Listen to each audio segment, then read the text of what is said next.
So here we go again. A court just smacked down Donald Trump's latest attempt to force blanket tariffs onto basically everybody, ruling that this version is illegal too.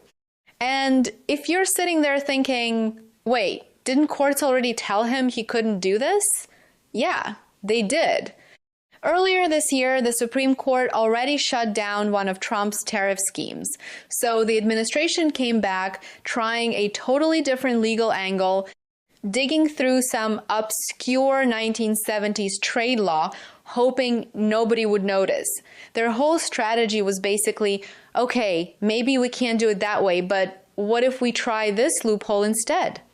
And now the trade court is saying, nope, you can't do that either. The key thing here is Trump keeps trying to slap massive tariffs on imports without Congress, because even some Republicans know blanket tariffs are a political and economic mess. If this had to go through Congress normally, there's a good chance enough lawmakers would have said absolutely not. So instead, the White House went hunting for executive powers buried in old trade laws so Trump could do it himself. The court says the administration abused Section 122 of the 1974 Trade Act, which was originally created for a completely different situation back when the United States dollar was tied to gold and lawmakers were worried about currency reserve problems. It was never designed to give presidents unlimited power to tax imports however they want. And that's really what tariffs are. They're taxes. Trump spent years screaming about inflation and attacking Biden over rising prices, then turned around and pushed policies that literally make products more expensive. That's not complicated economics.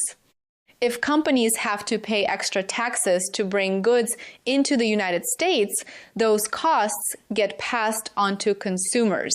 Stuff costs more. End of story. And Trump keeps pretending foreign countries are the ones paying these tariffs when that's just not how this works. Let me explain it in plain English. Say an American company buys products from China. They already paid the Chinese supplier before the shipment even arrives. Then the goods hit a United States port and customs says, cool, now pay the tariff.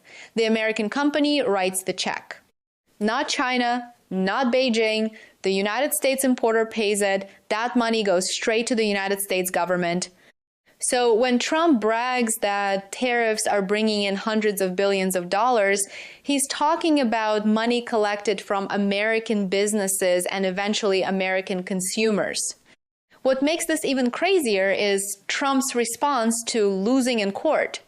Instead of respecting the ruling, he immediately started attacking the judges again, calling them radical left judges, because apparently anytime someone tells him no, they're suddenly part of some conspiracy. And then he basically admitted on camera that they'll just keep trying different ways to push the tariffs through anyway. That's the bigger issue here.